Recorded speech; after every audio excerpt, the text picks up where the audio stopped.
ग्रामीण मावठाથી પાક નુકસાની અને હવે દર વખતની જેમ સર્વેની સંતા કુકરી। અમરેલી જિલ્લાની વાત કરીએ, અહીંયા પણ સ્થિતિ ઠીક નથી, ખરાબ છે।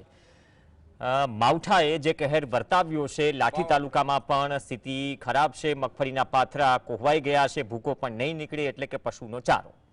ધોધમાર વરસાદ પડ્યો છે અને માવઠું નહીં જાણે કે ફરીથી ચોમાસું શરૂ થયું હોય તે પ્રકારની સ્થિતિ। મગફળી સિવાય કપાસની પણ આ પ્રકારની હાલત છે। તૈયાર પાક નિષ્ફળ ગયો અને રાતા પાણીએ રૂવાનો વારો આપ્યો।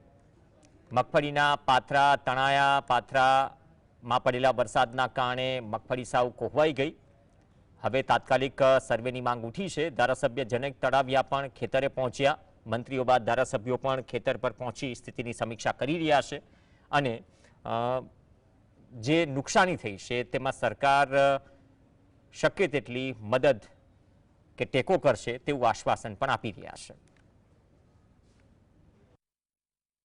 અમરેલી જિલ્લામાં કમોસમી વરસાદે કાળો કેર વર્તાયો છે। અમરેલી જિલ્લાના મોટાભાગના તાલુકામાં પાક નિષ્ફળ ગયો છે। ખેડૂતોને પાકની વાત કરું તો મગફળી, કપાસ સહિતનો જે પાક છે તે સદંતર નિષ્ફળ ગયો છે। હું તમને લાઠી તાલુકાના કેરાળા ગામના દ્રશ્યો બતાવવા માંગીશ કે જેના મગફળીના જે પાથરા છે તે એકદમ પલળી ગયા છે અને જે મગફળી જે પાક ઉપર આવી હતી તે સદંતર નિષ્ફળ ગઈ છે અને કેરાળા ગામના મોટાભાગના ખેડૂતોને કપાસ, મગફળી સહિતનો જે પાક નિષ્ફળ જોવા મળી રહ્યો છે। આપણી સાથે કેટલાક ખેડૂતો છે અને પૂછવા માંગીશ કે દાદા કેવો વરસાદ હતો અને આનાથી શું નિષ્ફળ ગયું છે? વરસાદનો એની તમે વાત જ કરો માં, કારણ કે 24 કલાક પડ્યો। 24 કલાક કંઈ અડધો કલાક આવ્યો એવું નથી અને જે કાંઈ છે હતું એ ના જ થઈ ગયો। બીજું અમે ક્યાં હોય કંઈ વધ્યું? ખર્ચો કર્યો, ડબલ ખર્ચો કર્યો, ખાતર, બિયારણ એના ભાવ ડબલ થતા જાય, એ બધાને નથી ખબર। ટોટલને ખબર છે, કાંઈ એક બધા અધ્યક્ષથી તો ઉતર્યા નથી। સરકાર પાસે શું માંગ કરો છો? સરકારને એને આમાં વળતર દેવું પડે, ફરજિયાત દેવું પડે। પૂછ્યા કાશ્યા વગરનું વળતર એને ચૂકવી દેવું પડે, કંઈ એને સર્વે કરવાની જરૂર નથી। ત્યારે આ હતા કેરાળા ગામના ખેડૂત, તેમને વ્યથા ઠાલવી।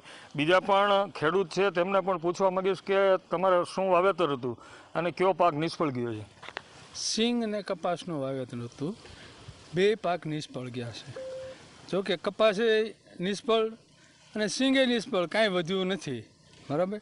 તો એની સામે સરકાર કાંઈ જે કાંઈ કરે તે કાર્યવાહીના પગલાં લે, બીજું શું છે? અને એ તો ખબર જ છે કે ભાઈ બધે નુકસાની જ થઈ છે। 24 કલાક એક ધારો વરસાદ વરસે એટલે કાંઈ રહે નહીં, બરાબર છે। તો ઇન્ડસ્ટ્રીઝમાં આ તે જે કાંઈ સબસિડીના આ તે હોય ત્યાં તો તરત એને તાત્કાલિક નાબૂદ થઈ જાય છે। તો આ ખેડૂત છે એ જગતનો તાજ છે। ખેડૂત પકવે તો જ એ ખાય છે ને, તો એની સામે એને જોવું જોઈએ ને કે ભાઈ આ ખેડૂત આટલા મુશ્કેલીમાં આવ્યા છે તો એની સામે કાંઈ ગમે એ કાંઈ કાર્યવાહી કરી। ત્યારે બીજા કેટલાક ખેડૂતો છે તેમને પણ પૂછવા માંગીશ કે શેનું વાવેતર હતું, કેવો વરસાદ પડ્યો અને કયો પાક નિષ્ફળ ગયો છે તમારે? અમારે કપા, માંડવી બે નિષ્ફળ ગયા, કાંઈ હાથમાં દાણો આવે એમ છે નહીં। હવે સરકાર ધારે કરે તો ખેડૂતનું ઊભા થાય ને ખેડૂત ઊભા થઈ ગયા નથી, બીજું કાંઈ નહીં। ત્યારે આ હતા લાઠી તાલુકાના કેરાળા ગામના લોકો કે જે સદંતર કપાસ અને મગફળીનો પાક આ વિસ્તારની અંદર નિષ્ફળ ગયો છે અને સરકાર પાસે સહાયની માંગ કરી રહ્યા છે। કલ્પેશ ખેર, GSTV, અમરેલી।